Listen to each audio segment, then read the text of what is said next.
just starting out at club level or you're in the Olympic final, that there's always going to be fear and anxiety dropping in. I like the word manage. A fear you can't really eliminate. You're going to be with all the people who are all physically like in the same tier, but like mentally you got to kind of find an extra edge. When you're at the top of the pipe or you're about to drop into your slope run, how are you here now? One of my sports psych told me that was really helpful is like kind of rating how you're feeling on a scale of 1 to 10. Mental performance and mental health kind of go hand in hand. And how did you know that you were in a place where you weren't healthy mentally? I didn't even want to look at my skis. I felt so tired and exhausted. All my injuries have happened when I haven't been having a good day, didn't really want to be there, wasn't feeling it, but kind of went for it anyway. The physical pain you can get over pretty easy, you know, we're all athletes, we're built pretty tough. Depends on how messy my room is. That's how I see 100%. how I'm doing. If it's clean, I'm feeling great. You love your mom, don't you, Amy? I love my mom. Super important that parents just kind of stay that neutral ground. We ask a lot of young people. We ask them to have it figured out. We ask them to know how to work their brains, and their brains aren't developed till they're 25. They get so used to watching all this crazy stuff all the time that sometimes they forget that you are Freaking so out inside. scared a lot of the time. The biggest thing we can say is, I love watching you perform. I'm pretty excited to be here. My name is Claire Fuster. I'm a certified mental performance consultant, and I'm a certified counselor as well. I work here in Calgary with the Canadian Sport Institute. I work with the Next Gen Halfpipe team, and I work at the Canadian Sport Institute as a mental health practitioner. My role is to work with athletes to help them stay healthy, mentally, emotionally, and support in whichever way I can. So I have a really privileged job to be here and be supporting this group of athletes here today. So we have Max Moffatt here, moved to Calgary 2014-ish, I think, somewhere around there. Started off pretty quickly with a knee injury, I think, as you came into the world here in Calgary, but then ever since have just really moved up in the world of slope skiing, and was a great competitor at the Beijing Olympics and in 2022, and X Games first time 2021. Did I get that right? First medal in 2021. Oh, yeah. Okay. And then I think 2019 was my first one. Okay. Yeah. So you're seasoned now. I wouldn't say decorated. We could call it seasoned But then. yeah, Seasoned. I've gone 4 or 5 times, so it's, Awesome. I'm very fortunate. Great. Amy Fraser here to my left. Amy started as a gymnast and learned how to flip around, doing amazing things on the mat, on the beam, on the bars, and then decided she would do that on the snow. So she came out here and started to do some freestyle skiing, and then landed into the halfpipe world, where I got to know Amy with the Next Gen program a little bit. And I said late teens, I guess that late teens, early 20s. Is that kind of early 20s? Okay. I wasn't quite sure how late teens we were. So early 20s. Started to flip on snow instead of inside on mats. So great that you were able to do that. Just kept improving, bigger tricks, World Cup wins, Beijing Olympics, and then second overall this season, if I've got that right. So good job. And an X Games competitor as well. Brooke, here we have our snowboarder, halfpipe, youngest athlete at the 2022 Beijing Olympics. So, right? I mean, like as I keep talking about this is like a privilege to be in front of all these people who are going to share their stories as we talk about mental health and performance. And then 10th overall, I think, at that competition, right? At Games, yeah. The Games. And then World Cup bronze medal, or like a Junior World Championship bronze medal that year too. So, kept going after that. And Liam Gill here, 22 Beijing Olympic debut, men's snowboard halfpipe, and we will be seeing him at the X Games in the near future, right? Hopefully. Yes, yeah, okay. I do want to be transparent because I think I do know some of these athletes through Worlds. I used to work at the National Sports School. I was the mental performance consultant there and counselor, and worked with the Next Gen halfpipe team. But nothing I say is they're going to be sharing their stories as they so choose. And I also want to make sure that that's really important to me. You are humans first. So you get to share what you want. Feel as comfortable as you want when we talk about mental health. It's not always an easy conversation to have. And so I'm really grateful that you all decided that you could come and do this, talk injury, talk mental health, talk performance, whatever might come up. So to feed off each other, I'm going to ask some questions and we'll go for it. And I'm hoping we can leave a few minutes at the end for some of the audience to ask some questions. How would that sound too? Yeah? Okay. Okay, so maybe I'll just start off a little bit. Mental health has become a high priority in sport. We've heard it many times over. We've heard Olympians choosing to refrain from competition because they needed to take care of their mental health. We've heard tennis players, we've heard hockey players. This is a conversation that is common. In my world, it crosses over mental performance and mental health. We know that some of the mental performance strategies are key to mental health. And in my world, we spend a lot of time trying to educate on what that means, the mental health. We have a mental health continuum, if anyone is looking for it. Game Plan has a really great resource. Green is when we're lively, we feel good about ourselves, we're engaging in the world. We might move into yellow if we think about like a traffic light. Yellow, maybe we're not so great, and red, we need some help. Okay, so I just want to ask, maybe I'll just start with, let's hit on Max there for a bit. Okay, so Max, maybe what could you tell me, what does mental health mean to you? Yeah, thank you, Claire. Just want to start off to say thanks all you guys to come out. I think it's really cool that Claire, provided this opportunity. And Chad. Appreciate it.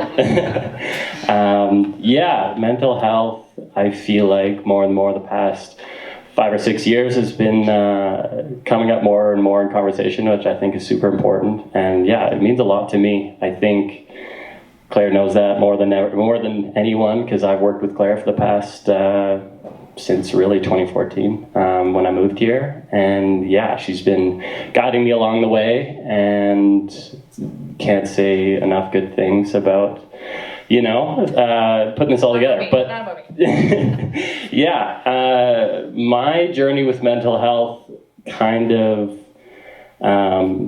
started a lot like a lot of people in COVID. I really felt like before that I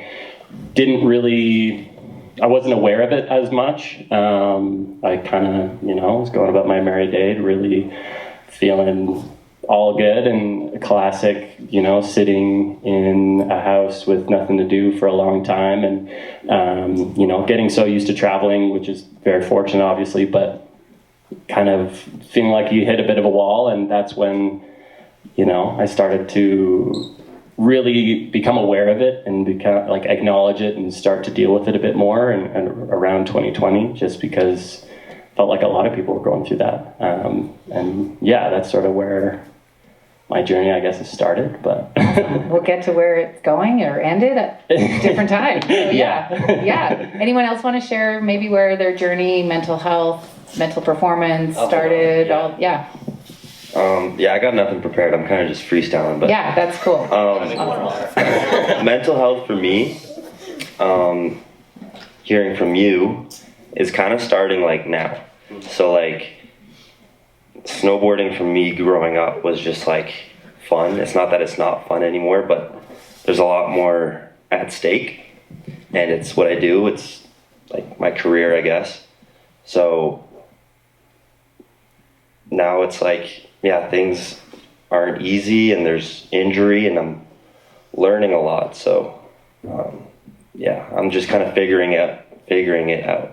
So I appreciate that, and it's interesting how you say it's now, right? There's always a now for people. It's not necessarily, and we know this, having worked at the National Sports School, it's a lot for young people to try to figure out lives. You just sort of said, Liam, snowboarding is who I am. Identity gets wrapped up in that, and we can have challenges with that, especially like through injury, through COVID, at times where it's like, well, if I'm not doing what I love, then who am I?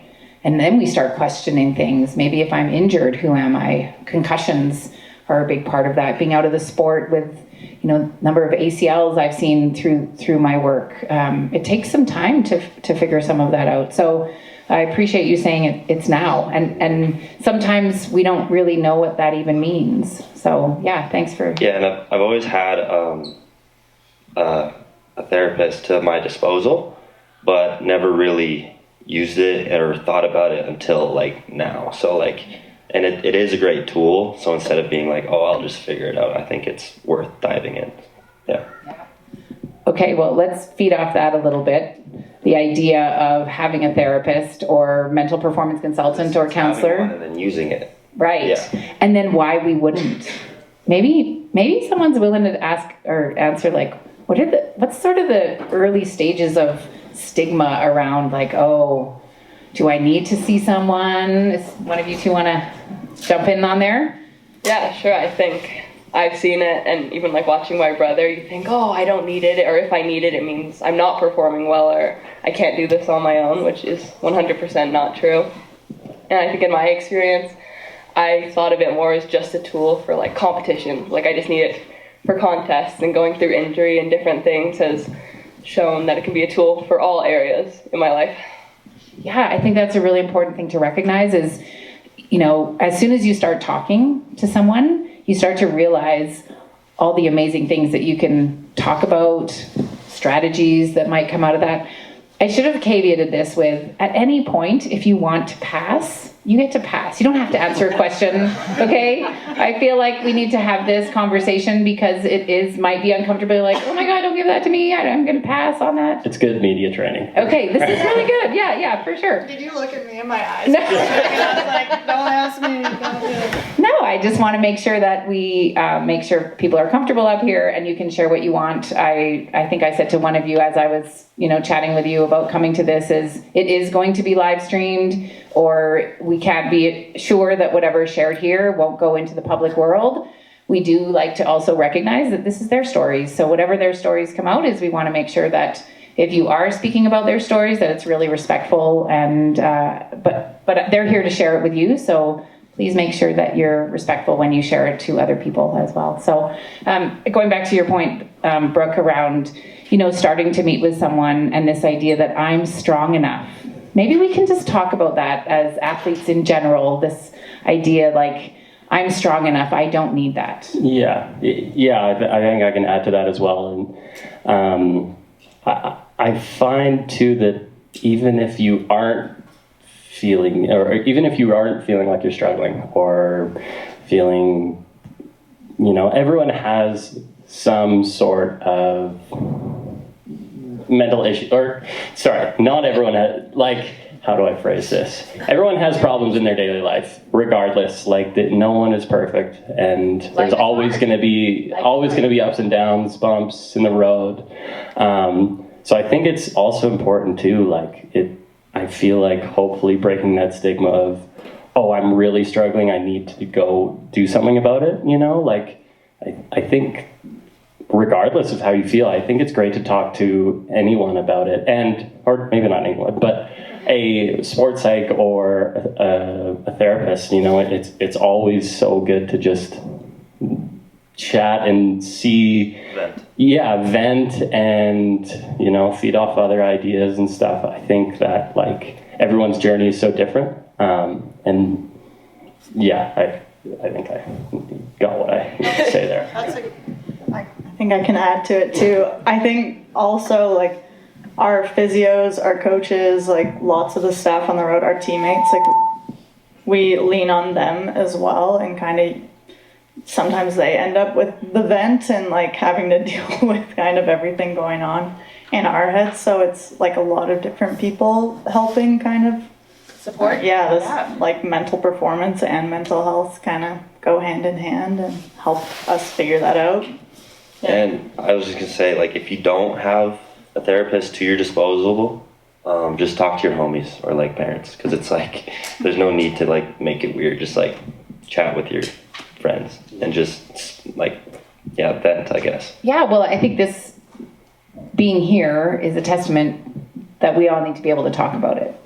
And I started in my profession, or I probably shouldn't tell you years, but quite some time ago, and I first had this opportunity. I was a mental performance consultant by education first, and I had the opportunity to be at World Cups and World Championships and Olympic Games, and I realized that athletes were coming to me more with mental health challenges than they were with actual performance. But we knew that it was impacting their performance. If they were not healthy in their mental states or something else that was going on in their life, it was much harder for them to perform.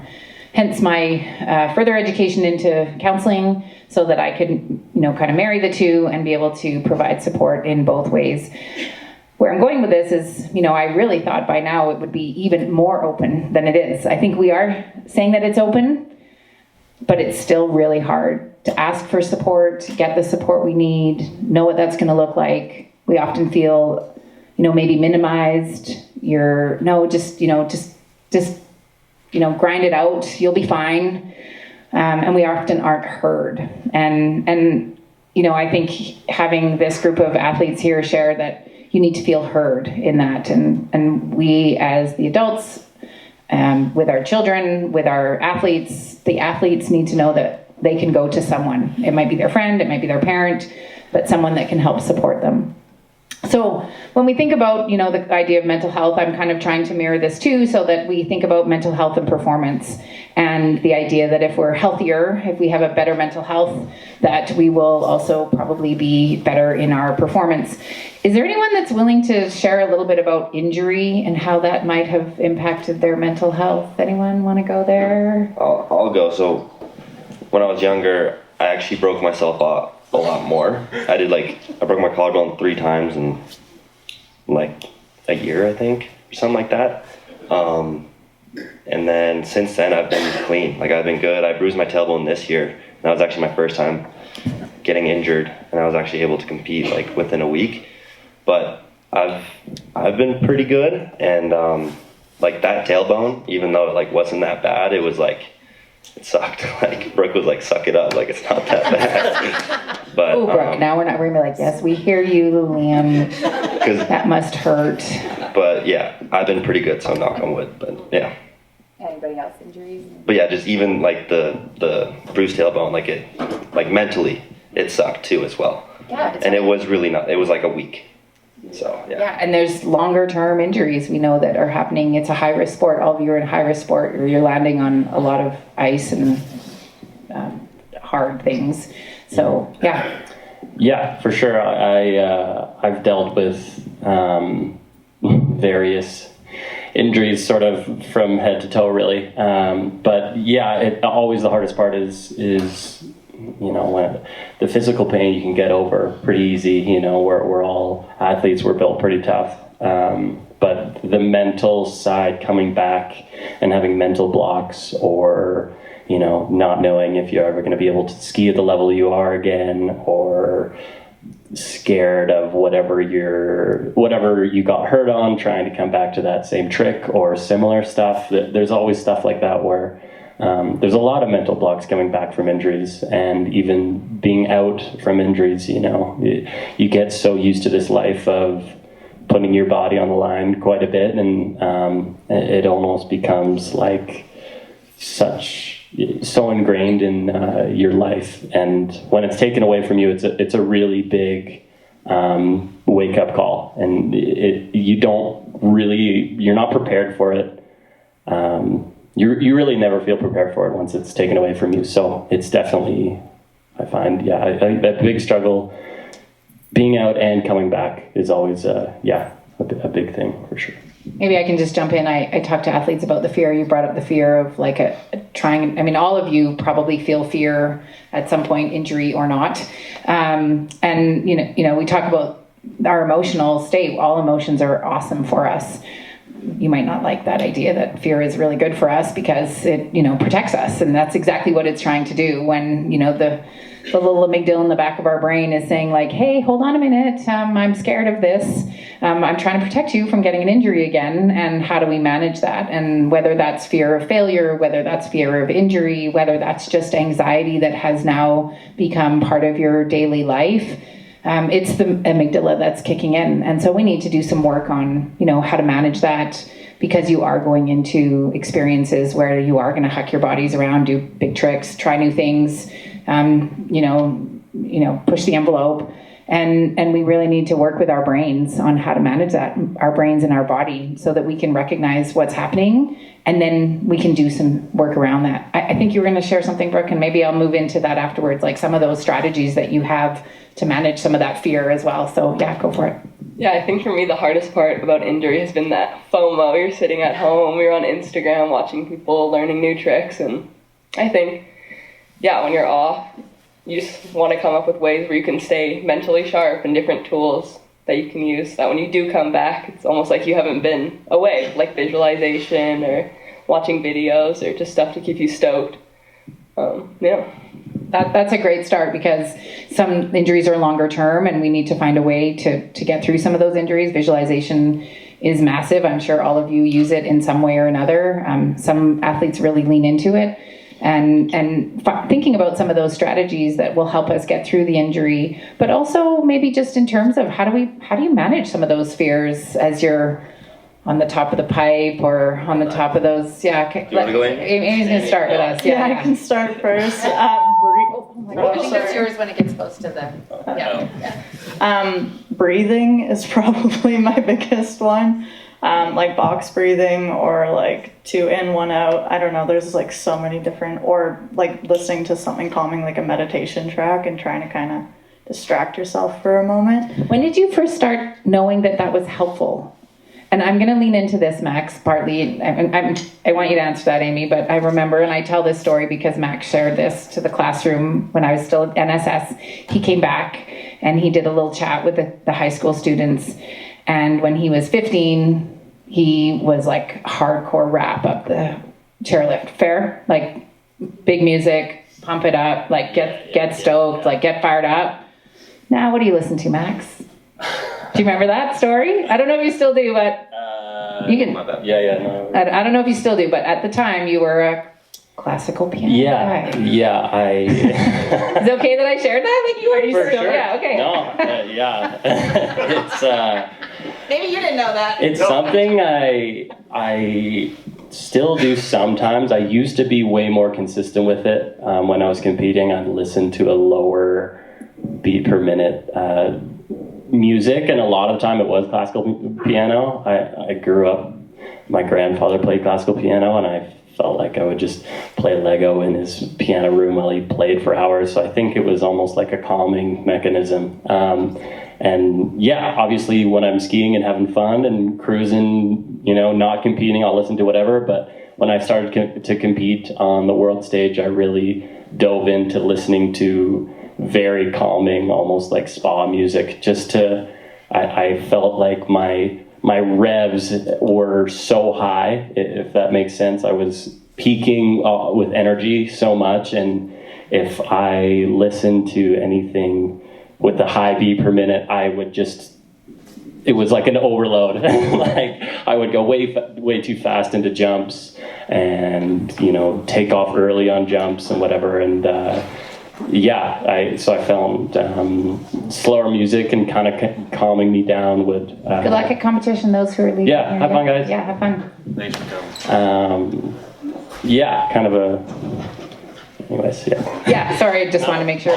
So maybe, I think we were talking about like, when did you start learning that was helpful to manage fear? Because I think this is where I want to sort of do the kind of marry mental performance, mental health, because these athletes are talking about strategies that are maybe helpful on the snow for them, but it's also, we know our strategies that are really good for us, for our mental health. So maybe just talk about when you started to be aware that was honestly, like, there's no one moment, I don't think, that I was like, wow, this is like the difference maker. But were you still in gymnastics at the time? Or did you do it in gymnastics? Oh, I definitely not back then. Okay. Yeah, no, so there at least was no breathing happening probably then. And we probably really needed, if you have any gymnasts in the world, we really need to teach them how to do some of that breathing.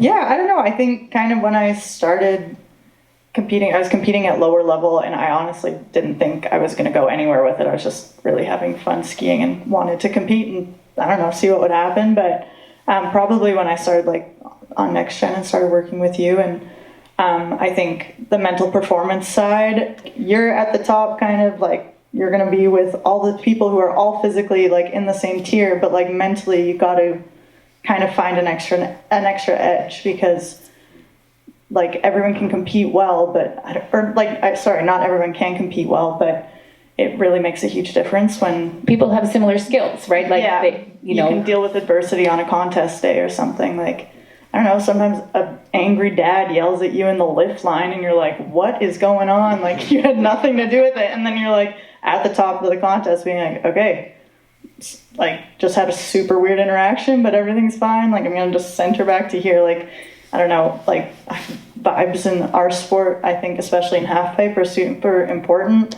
And like if I'm dropping into the halfpipe and I'm super stressed, I'm just telling myself it's going to be a bad time, which is not what you want to be doing. So yeah, it's good to kind of bring it back to a good headspace. Yeah, you just use the word centering. And a lot of work in mental performance, a lot of work that I do is around being present. And most of the time, even if we're thinking about mental health and our anxieties, as one of our mental health challenges that people have is they're thinking about the future, or they're thinking about the past mistakes they've made, and they're not here in the now. And I think that's a really important, component that we've tried to work with our athletes on, is like when you're at the top of the pipe or you're about to drop into your slope run, how are you here now? So maybe some of you can talk about that too. I just wanted to feed off of your music thing, because it's funny, because if I'm on shuffle and there's like this song that's like the slightest too slow, I have to switch it. I need like something to ramp me up. And in Mammoth, when I got hurt, I had this moment of just like let's go for it, like let's do this. And usually I like feel myself and like listen to myself, but I got this like overwhelming, like let's go for it. And I had a horrible practice. I didn't even try the trick that I went for, and I snapped early, hurt myself. So I'll think about listening to some less crazy music. But I like the word manage, because you can't, like a fear, you can't really eliminate, because I also this season I learned a new trick. And I was so afraid the first time, and then I got a crack at it, didn't land it, but I went up for the second attempt, and I was so chill, like I was not afraid at all. And I went to drop in, and I was like, wait, I'm not even like, I couldn't even remember what trick I was gonna go try, like I was not there. So I actually walked back up, strapped in, and I had to get myself nervous again to like get in that like flow state. So I like the word manage. Yeah, for sure. I think in our worlds we often use the word control. What we're really learning about the brain is we have a really hard time controlling it.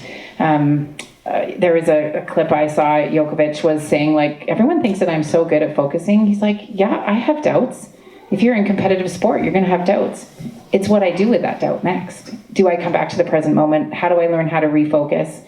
We're all doing something, driving along, and all of a sudden we're thinking, oh, like I'd love a slice of pizza. Well, where did that come from, right? So, we have these thoughts that come through. It's whether we hook on to them. And so we talk a lot about management instead of control. We are going to have emotions. We can't always control them, but we can manage them, acknowledge them, feel them in the moment, and then go, okay, yeah. I often ask athletes or anybody I work with is, we call it third personing our emotion. So can we actually name it? Someone actually called theirs Amy, just so you know, for the amygdala, right? They're like, Amy the amygdala, that's what they called it. Yeah, they named theirs. So now they can talk gently to their fear. They can be like, thanks fear for coming. I know you're gonna come because I'm in a high risk sport. So of course you're going to come, but I'm not going to let you take over right now. I'm just going to listen to my music, ground myself, center, and then I'm going to go for it because that's what I need to do. But I'm acknowledging you because you're trying to keep me safe. So sometimes we talk about the battle, or we try to ignore our emotion, and that usually doesn't go very well for most of us as well. So, okay. Did we? I think, yeah, I'm just going to add to that point that you're saying. I think a lot of it is kind of adding to his point is managing those thoughts, because whether you're just starting out at club level or you're in the Olympic final, that there's always going to be fear and anxiety dropping in.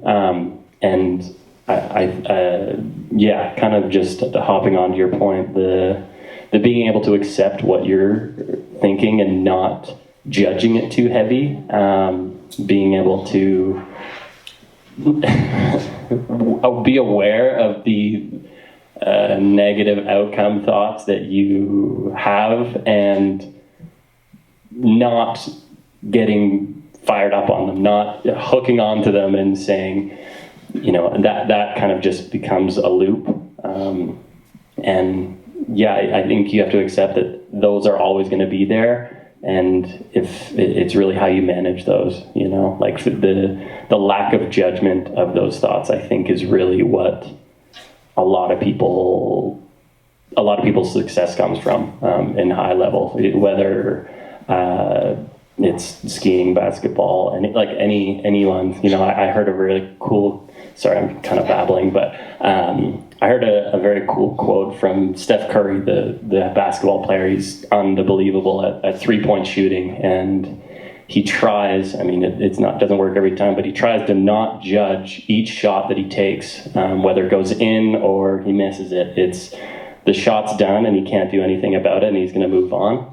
And it keeps him very grounded in the now, rather than getting really fired up. If he makes the shot, obviously he'll be happy, but he tries to keep no judgment whether it goes in or out. And that's been a huge success, or part of his success going forward. And I don't know, I think that's a cool way of looking at contest skiing as well. You're going to have bad runs, you're going to have good runs, and obviously being happy at the end of the day if you're doing well, but the lack of judgment is really key in my head. Yeah, awesome. I'm going to jump in. Fun fact, when Phil Jackson in the 90s was working with Michael Jordan, there was a man named George Mumford who wrote a book. Can't remember the name of it. You can look it up, George Mumford, but they were probably some of the first athletes to work on mindfulness practice. The NBA players and teams, that's mindfulness. Mindfulness is all about being present and non-judgmental to whatever's going on. And we're not very good at that in our society. We're pretty judgy to ourselves, to others. But maybe just even hearing that, some of the things that we can lean into to get to that present place. Brooke, I think you grabbed the mic. Yeah, I was just going to add to what Max was saying, like managing, but also like recognizing how you're feeling, I think is huge. I feel like all my injuries have happened when I haven't been having a good day, didn't really want to be there, wasn't feeling it, but kind of went for it anyway. So one of the things that like one of my sports psych told me that was really helpful is like kind of rating how you're feeling on a scale of 1 to 10. 10 maybe you're like overjacked, and 1 you don't even want to be there, like why are you there kind of thing, and rating yourself on how you're feeling on that scale, and then making your decisions kind of based on that. I mean, obviously if it's a contest you kind of have to step up, but if you're just training, it's not always worth the risk. Yeah, great. Management. Yeah, great point. Especially it's a high risk sport, right? So you want to be ready, right? But again, it goes back to the conversation of, well, you just do it, right? You just have to figure it out, and you have to push. And sometimes we're not always ready to push. And in high risk sport, we need to really check in with that. Go ahead, Mike. Can I add to that Steph Curry quote? Not judging your miss or makes, because that's relatable. Because I remember when I landed like my first front 12, it was like such a great moment. I was like so over the moon and stoked that I was like so scared to try it again. It was like such an amazing thing that happened, and I was like, yeah, I don't want to do that again, kind of thing. And then this season when I learned another new trick, it was my greatest trick at the time, but I didn't allow myself to put it on that pedestal. I was proud of myself, but I wasn't like best thing ever. Best thing ever, exactly. So I didn't want to like be afraid to try it again, if you know what I mean. 100%. You guys get what I'm saying? Yeah. But yeah. And then I was able to build a friendship with that trick. Oh, what a cool way to think about it. Like build a friendship with your skills. Wow. Sure. That's really interesting. I hadn't thought about it like that. Gosh, we're getting friends with our thoughts, with our feelings, with our tricks. This is great. Okay. I want to kind of lean into a little bit more on the mental health side. and I'm going to relate it to burnout here because I think maybe all of you have experienced it in one way or another. And how did you know that you were in a place where you weren't healthy mentally? You want to go? I hope everybody can. Yeah, if you guys want to go, I feel like I'm taking a lot of time. No. I feel like with burnout and kind of with injury, you kind of only realize after the fact when you're kind of back in a better place and you're like, oh yeah, like I made a pretty bad call, or oh yeah, I wasn't feeling great. Yeah, I didn't think I would. I'd like to think I would never experience burnout, but I definitely realize when I'm doing too many things now that I have to take a step back. So I How do you don't end up know? in that How do you space. know now? Is there like a, because we talk about this continuum and burnout can be part of that where like I'm not in the green, I'm not sleeping well, or like making healthy decisions, or I don't want to go out with my friends, or like, yeah, how did you know that? I think it's kind of like a myriad of things. Like it's all of the not sleeping, probably not eating the best. I find when I stop taking time to do things that like I like outside of skiing, like, I don't know, throwing on a show or reading a good book or playing an instrument, like I'll just not want to do any of those things. So kind of taking care of other parts of you than just your ski part. Yeah. Because also skiing's my favorite thing, and that's what I do to step away from like stress or like anxiety. Like that's where your mind. It's a playground. Sometimes it goes clear, obviously. Sometimes it doesn't in a half pipe, but like, yeah, for most of the time, it's like where your brain can kind of empty. So it's finding those other things outside of doing our sport that empty your brain too, and like kind of fill your cup back up, because yeah, burnout definitely happens. Yeah. I just piggybacking off that for sure. Last year was really the first. At the end of the season last year was the first time I've really felt burnout. I didn't think it was possible for me. I felt like I loved skiing so much and I could do it every single day of the year for the next 10 years and I'd be fine, you know? And it turns out is not the case. I had the most hectic season of my entire life last year. I was on the road pretty much from the start of September till the end of May. And I think I was home maybe for a week in total out of that whole stint. I just said yes to every opportunity that was given to me, which, you know, as a kid, you have you have these dreams of being this pro skier and going everywhere and doing everything. And that's like, felt like I was living it, which was amazing. And I would never take it for granted, but I said yes to everything that I was asked to. Every event I was invited to, I was like, yep, I'm there, I'll be there. And at the end of May, really last year, I didn't even want to look at my skis. I felt so tired and exhausted. I couldn't sleep. My body was shutting down, it felt like, and mentally I was so drained, just from all the travel, all the skiing. You know, too much of a good thing can be a bad thing, and I really learned that last year, and it was such a good wake-up call for me to kind of, I heard this like a opportunity assessment, you know, for me to kind of go into this year with a different mindset. And it sounds crazy for me to say, but like saying no to going on a trip with a sponsor and stuff, like for me it seems crazy because I just want to do everything, but at some point you really do have to draw a line, and that's honestly what I'm doing right now is being home. I've been home for about 2.5 weeks in Calgary, and there was a few things that I could have gone to. I could have, you know, been in Europe already, and I decided to just take 2 weeks and be at home with my family and my dad, and see all my friends. And thanks for saying yes to us. Yeah, that's why I'm here. Yeah, but it's definitely a big thing in sport. Anyone else want to talk about maybe what they knew or they felt in their body as they were kind of going through some of that burnout or some of those mental health challenges? Thanks for sharing. That was awesome to hear. For me, it sounds funny, but it depends on how messy my room is. That's how I see 100%. how I'm doing. If it's clean, I'm feeling great, and if it's like I can't see the floor, I'm like not doing great. I love that you're sharing that. You know, when we do I work at the Canadian Sport Institute, as I mentioned, and last year we really leaned into mental health 101s for coaches and for athletes, and really trying to help them come up with a mental health action plan for the athletes in particular. And one of the things we did is say, okay, so how do you know you're in the green? And some of it we take for granted. We know we're in the green when our room is clean for you, when you're showering, like hygiene is good.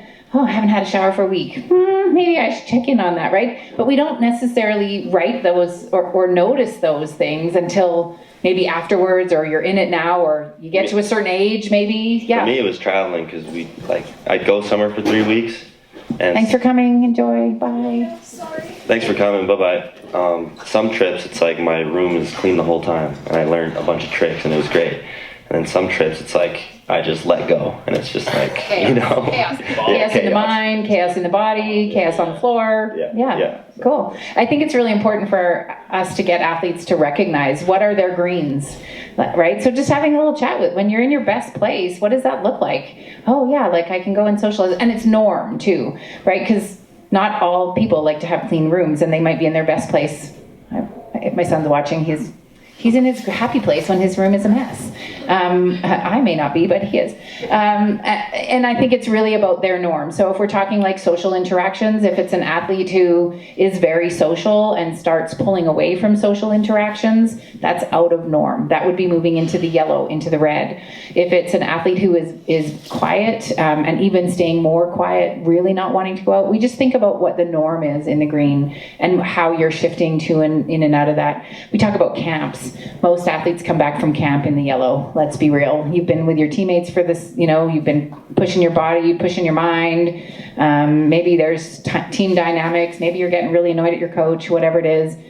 So we often think that yellow is sometimes when we're in camp situations, and then we can get back to the green. So we really like to think about this mental health continuum and getting athletes to start noticing what's going on for them. Maybe I can ask, like, when you did notice, or like, who did you reach out to? Who were your we talk about the physical entourage. We have chiros and physios and doctors. As soon as we have like a niggling something, we know who we're going to physically, right? It's pretty common. But we haven't really created a really great entourage of people when we're in our not mentally healthy place. So maybe you can talk to someone or talk about someone if you're willing. You don't have to share names, but who you reached out to. You can share names. You're welcome to. I hope we agree on this, but Brooke and I are on the same team. We've been traveling the road for the past 2 years together. But I'm lucky enough to have Brooke to reach out to if she agrees, and also our coach and things like that. So yeah. Awesome. I think it's really important that we have people. If we don't have an entourage, we sit with it ourselves if we're afraid to be able to reach out. And so I really ask athletes, like, when you're in the yellow, who's your go-to? Because when you're in the yellow physically, you're going to go to someone. You're going to go to your physician. You're going to go to the coach. You have a niggling injury. And we're not great yet at making the connections that being mentally not well still needs resources. So yeah, great that you have each other.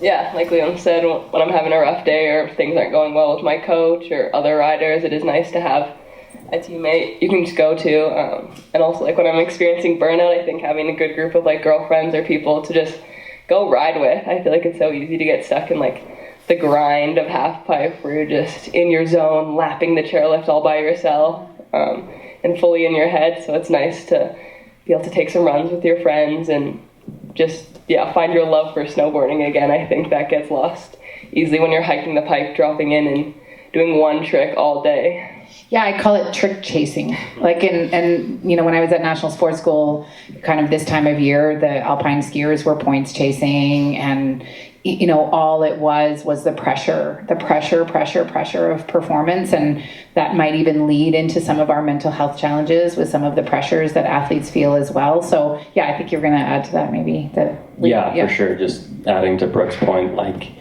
the constant expectation, I think, is also a huge thing. Like you're expected to show up at a contest, do 2 days of training, and perform. It's almost like the coaches say jump, and you say how high. Like you're pretty just expected to provide, you know, Kind of entertainment for us, right? Yeah. Like just go and do your thing. And I think, that also attests to burnout when you're just constantly, having to perform. And I think everyone's way of getting out of that and relaxing is different. Like mine is to go skateboarding or go play golf or draw or, you know, just do something completely different.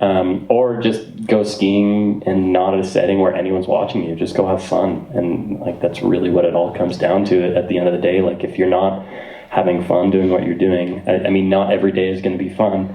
For sure. I've had days on the slopestyle course where I'm throwing my poles and acting like an idiot because I'm so frustrated with myself, but then it all makes it worth it when you're having these amazing days with all your friends and just feeding off each other's energy, kind of like this, you know. Like it feels so easy and some days feel so hard. And, you know, I think having that break and that other thing to do is so important.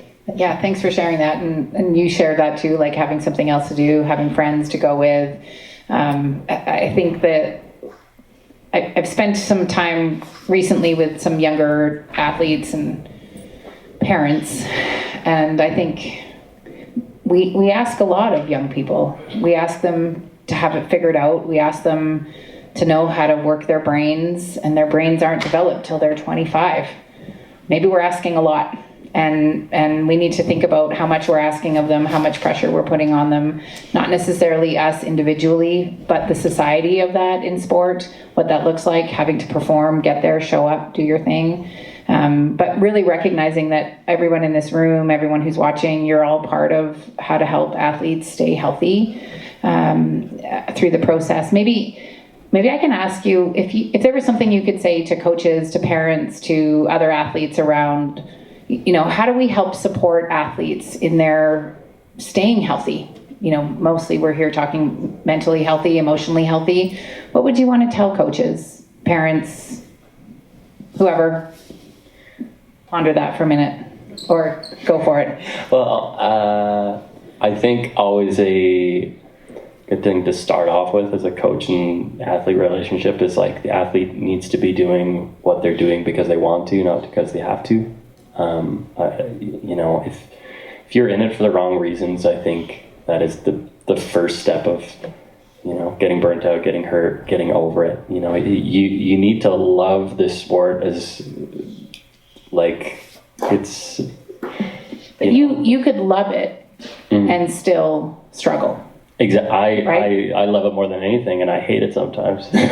You know, like, but yeah, doing it for the right reasons, and the coaches and athletes knowing that, you know, like knowing when to push and when not to push. I think the coaches athlete relationship in that way is important, and I think a lot of the coaches are really good at knowing, like, okay, you're feeling good, you're training well, all your basics are good, and you're ready for the next step, or you know what, it's not your day, have fun, go and do stuff you want to do, you know. I think that's important. Yeah, it's kind of like a hard one, because what I was going to say is to give the athletes space sometimes, but also you got to be like a tool, you got to be there for the athlete. A resource. You have to be a resource, but sometimes the athlete like needs space. So and that's with like anything, like on the hill or off the hill, or with what he wants to do. I don't know. It's super complicated, I feel like, and I'm still trying to figure it out. So yeah, thanks for sharing that. I think that idea of space, but knowing how to be able to say I need space as an athlete, and as a coach saying, oh, okay, thank you very much, you need some space. I feel like it's easier for the coach to give space than for the athlete to say they need space. So yeah.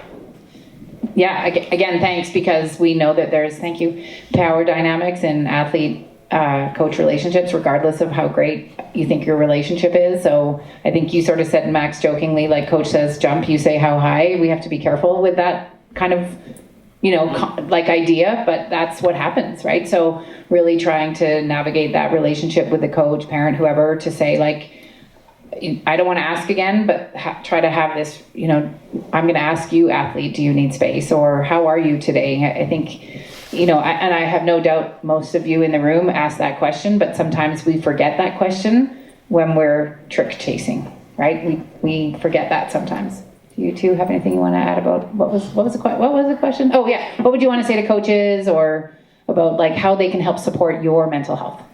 Oh, I think for me, just like knowing that your support system is like looking out for your best interests and want you to succeed, and they're not worried about their egos or how to look to other people. They're just doing everything in their power that they can to help you succeed.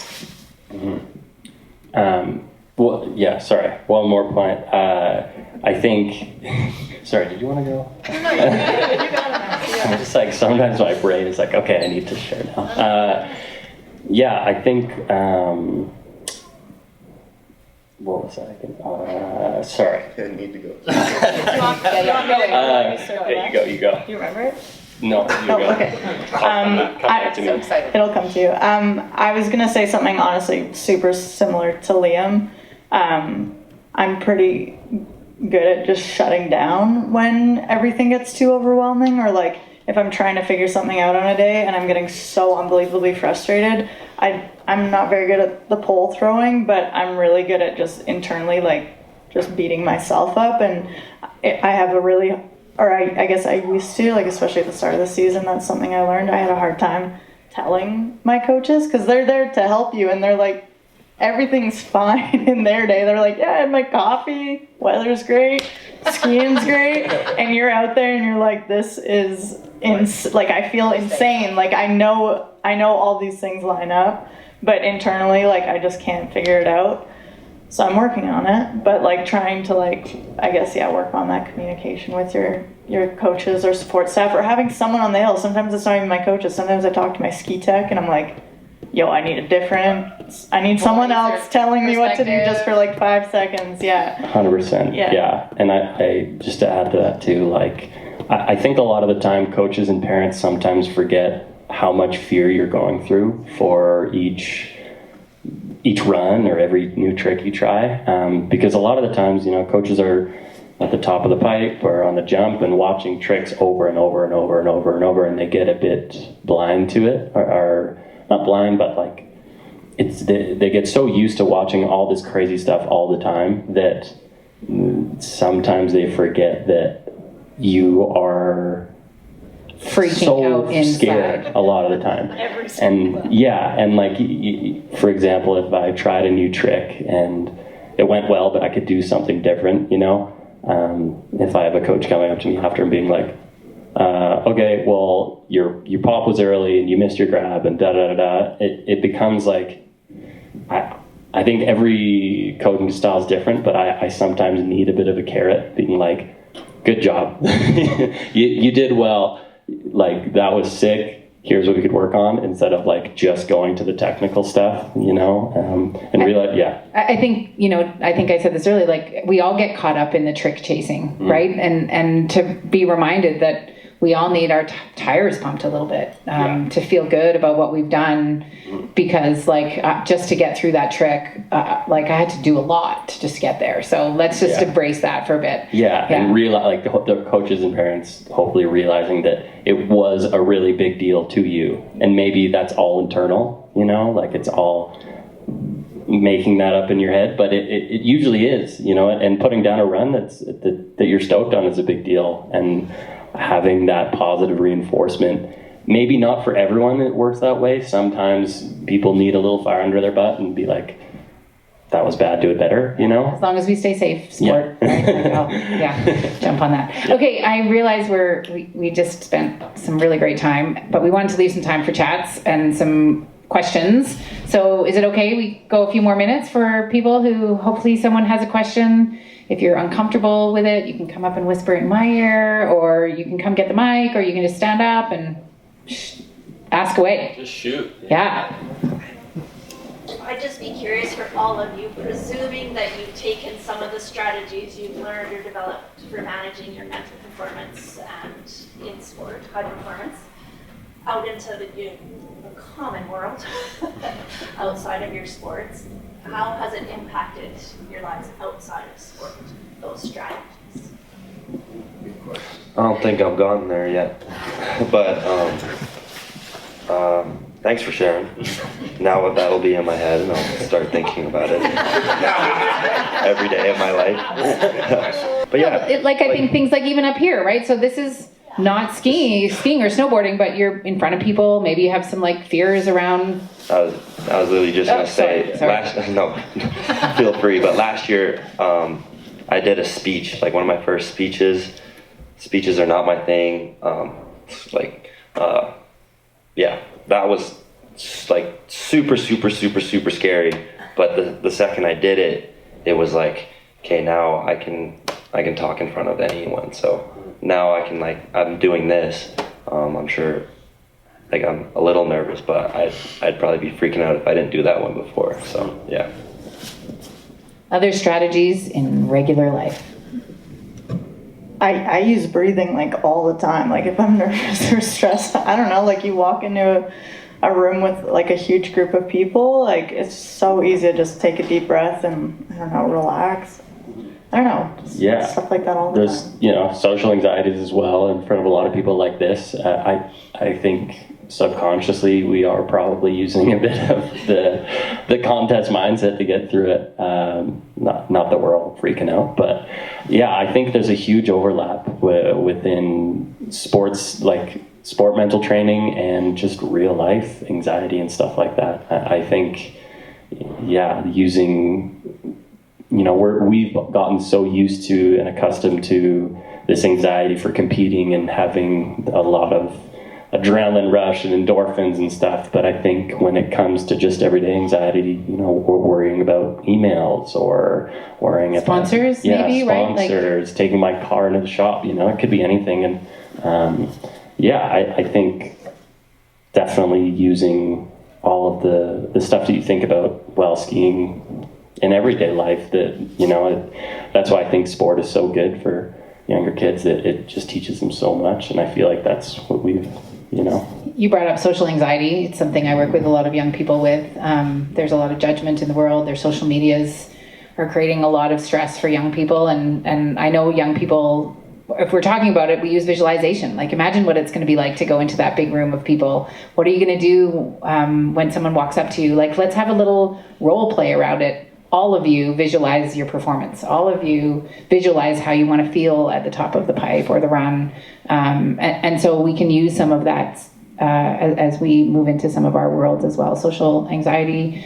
Even when we think about, we haven't really talked about naming some of the mental health challenges that people have. There are numerous mental health challenges. There's addictions.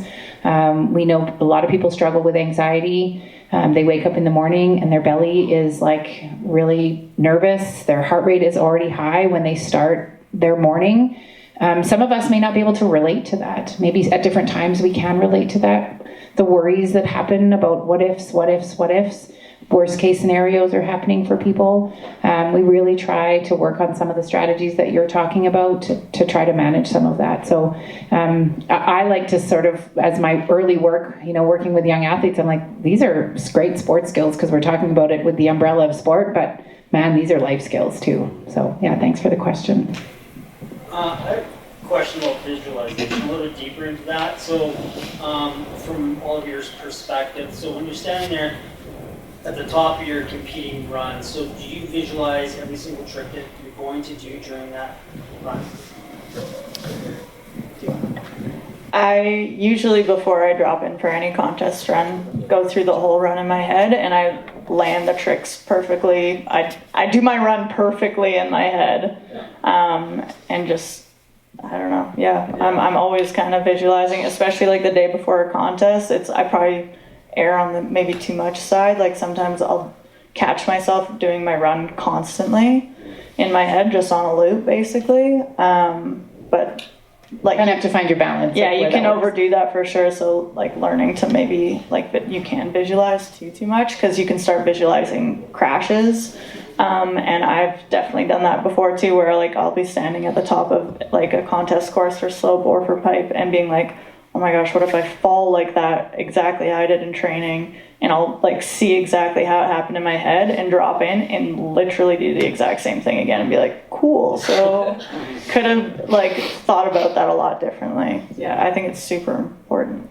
For me, visualization is probably like my strongest Superpower. superpower. Call it a superpower. For me, I don't know how it is for others. I haven't really spoke a lot about it to other people, but like learning a trick or doing a new trick, if you can't even see it in your head beforehand, then there's probably a good chance you won't land it, in my opinion. Because I've tried tricks where I'm like trying to think about it, and then I do it, and I'm like, I don't understand it.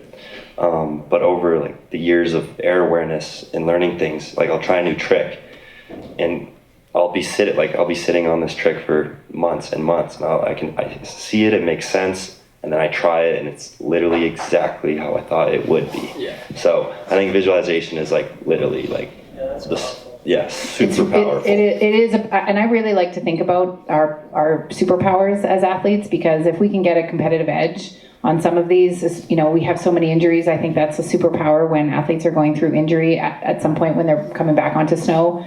You probably know some athletes who are just like lean into like hours of mental or visualization. I guess from the brain side, we want to recognize that the brain doesn't actually know the difference between doing it in real life and imagining it. The neurons are still firing. There's ASAP videos, if you ever look at that, ASAP videos, Power of Thoughts, it's really cute, cool, and it just helps you understand how the brain is so connected and how the neurons are still firing even if you're imagining something. So our visualization can be, certainly a superpower if we lean into it. I was going to add one more thing. The past couple of years, I just started using airbags, and I didn't used to use airbags, and visualization like literally was my airbag.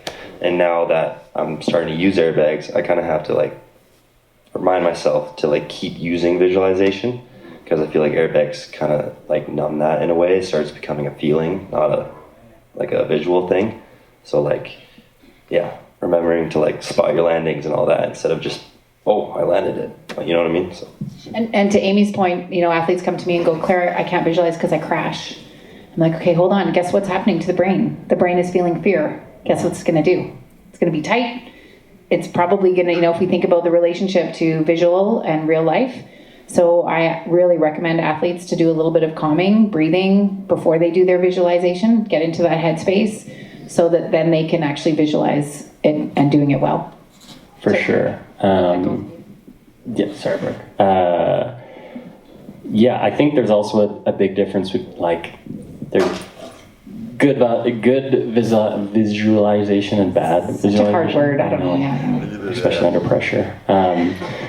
But yeah, like before a run, if you're visualizing it in a way that you're very confident with it, I think that also helps me quite a lot. And if you're confident with the tricks you're doing and the steps up to the tricks that you're doing as well, you've done it so many times, it just becomes muscle memory, and the visualization becomes more of a confident feeling rather than a scary visualization, like thinking about it.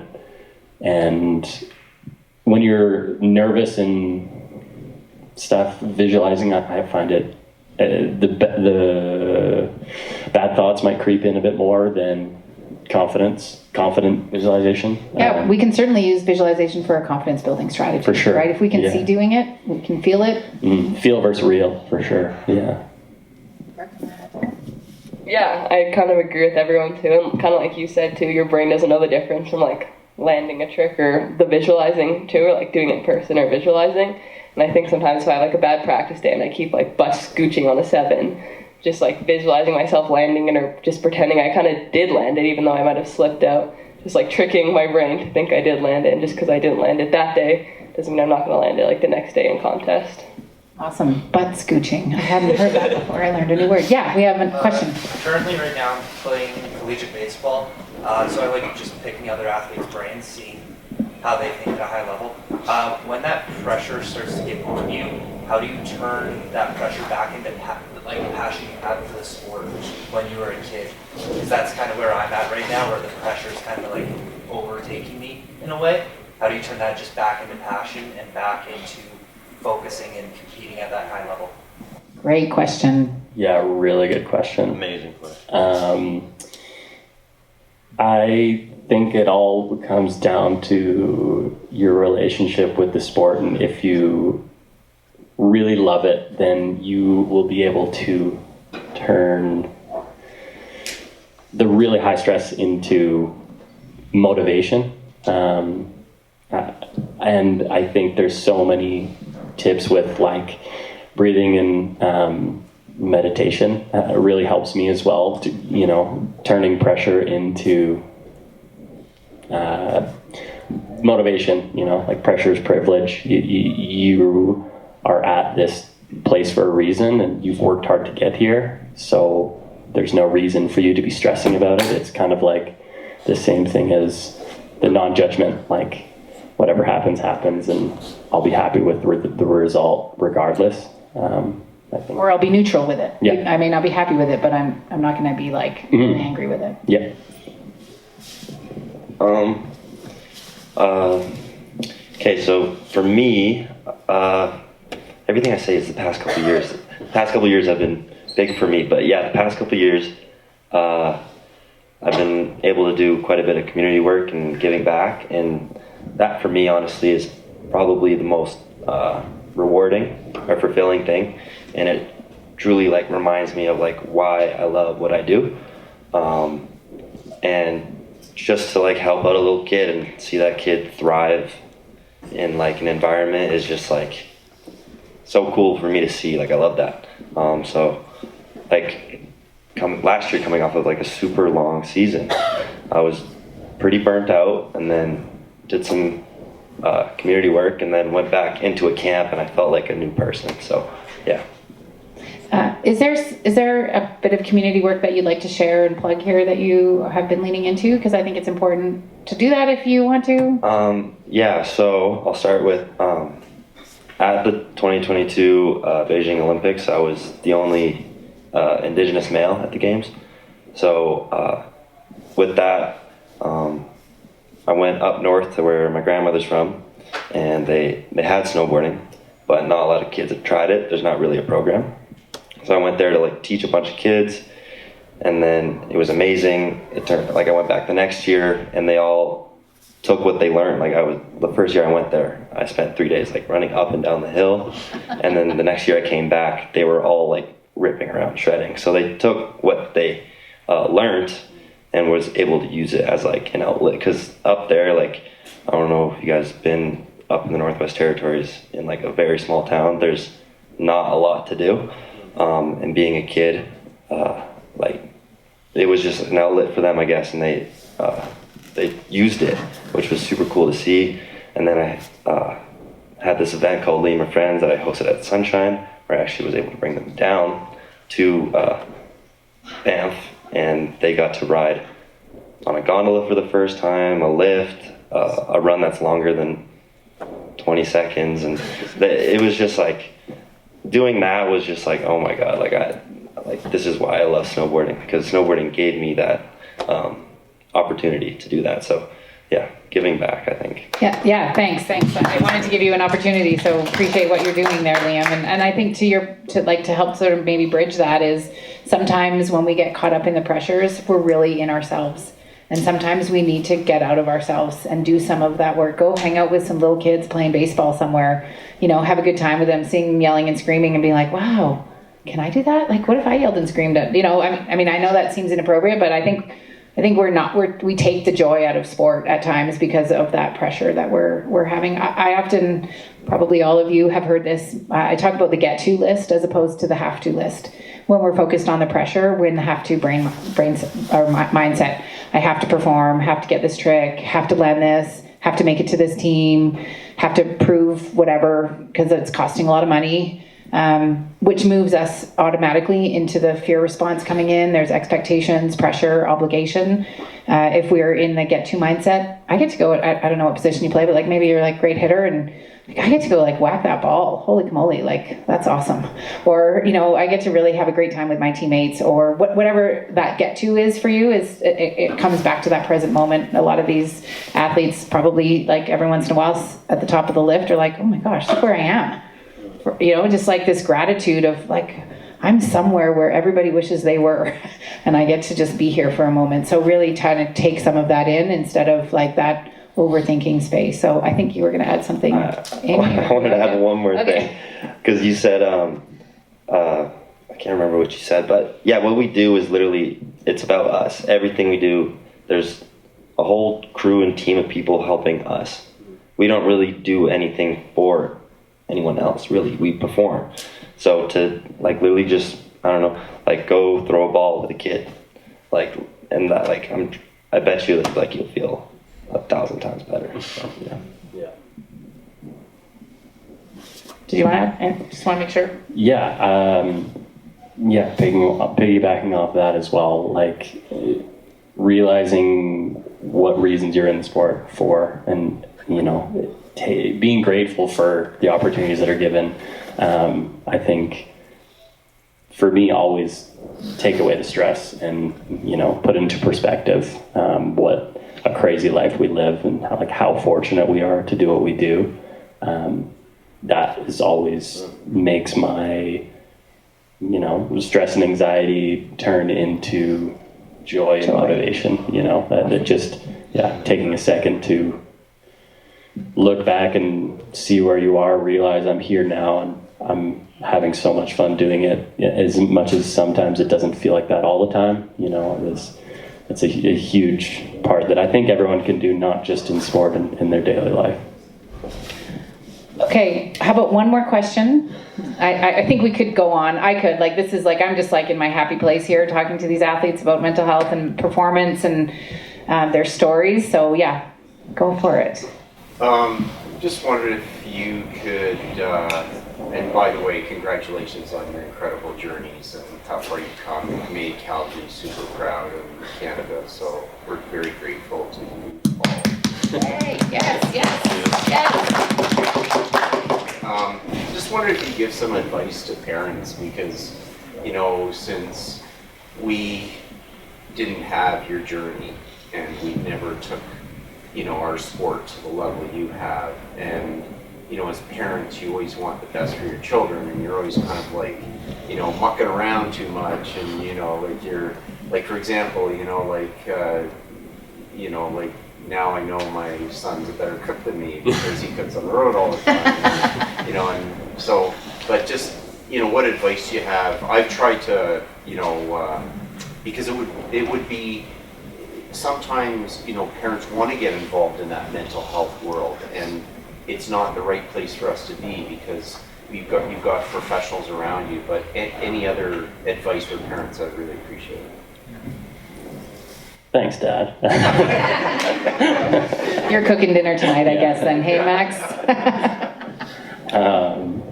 It always just comes down to the support. I think is the biggest thing, which you've been great at, by the way. But yeah, just having a safe place to talk about really anything, you know, being open and supportive to your kids in sport, you know. I think all of you guys are obviously doing that, and, you know, supporting your kids in skiing the best way as you can. But just being able to listen and just listening and supporting, and it's tough. Like it's a tough question. So I think every situation is different, but being there for the ups and downs in sport is always going to be, you know, not putting too much pressure on your kid, I think is a huge thing as well. You know, not getting disappointed if they're not doing well in contests. I think like everyone needs to have a solid base of support where, regardless of the outcome, you're having fun and, you know, not take stuff super serious. You better get a chance here, Oh, girls. you wanna go? Yeah, we're kind of dumb, sorry. No, you guys are great. You'll get your chance. Go ahead, Liam. Shoot, I forgot. Oh, sorry. Supportive parents. How to advice for parents. Okay, yeah. So my mom, one thing that I'm like grateful for her is she of course would be proud of my winnings, but she's more proud of like my behavior almost. So it's like if I won something but I said something ugly, like she's not gonna let that slide or something like that. So and like yeah, Who you such a are as hard a character, question. Yeah. like that's Yeah, important. she's more like my successes of like where I am with snowboarding. She's given me the opportunity to do that, but where she can actually have a, I don't know. She's gonna love you regardless. She Yeah, loves you unconditionally. like yeah, unconditionally. Yeah, I don't know. It's such a hard question, but yeah, Yeah, that's thanks. like my 2 cents, I guess.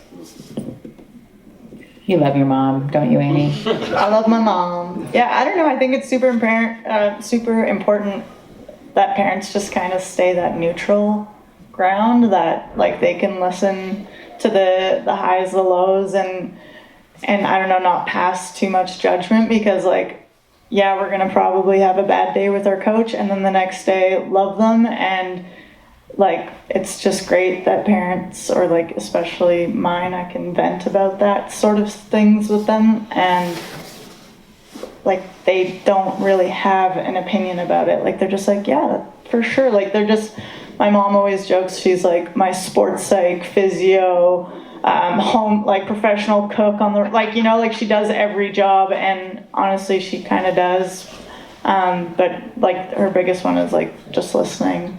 I don't know, just always being a phone call, or yeah. Awesome. Do you want to add, Brooke, finish it off? Yeah, I kind of grew up with my dad as my coach, so he's had to learn, and I've had to learn the coach relationship, but also the dad relationship, and sometimes I'll call my mom just to vent to her about my dad. And yeah, just having my mom there to be neutral and kind of be like, yeah, you tell him, and then also having to deal with my dad being like, she was whining on the hill all day. So yeah, it's been nice to kind of have both sides growing up. My mom is pretty big into the mental stuff, always sending me motivational quotes and breathing techniques. Yeah, go mom. So yeah, I'm super lucky to grow up with supportive parents. Awesome. Yeah. Sounds like you all have some great parents, some support going on, and have found your way through that as fans and someone who works with you. You know, congratulations to everything you've done. As a parent myself, I have 2 kids, 18 and 16, and they're both goalies. Gray hair I have. But I think I learned from a very young mom, and partly my work, the biggest thing we can say is I love watching you perform. Regardless of how you do, I love watching you do it. Because, you know, they are going to have the days that aren't going to go so well. They're going to have crashes. They're going to throw a pole or say something that may not be that appropriate on a chairlift, and some little kid hears it, but we love watching them, and we can't judge them. We're not doing it. Like my son lets in he's a soccer goalie, one's a hockey goalie, and I will never say like, how come you didn't save that? Like, what do I know about being a goalie? All I can say is like, hope you're doing okay. Must have been hard. You tried really hard in that game. And I think some of that language we probably need to share a little more with our young athletes. And to that, I'm going to say a big thank you to all of you. All the best. I know some of you I think all of you are finished your seasons, or you still got some more? You got some more? Okay, I wasn't sure. Okay, you got some more to go? Okay, so good luck with what you're up to, and, reach out to all your people to get the support that you need. Thanks, Chad, for bringing us in. This was super cool to be able to chat with you all, and yeah, thanks. Good night. Thanks for everybody for coming. Thanks for having us, and thank you guys.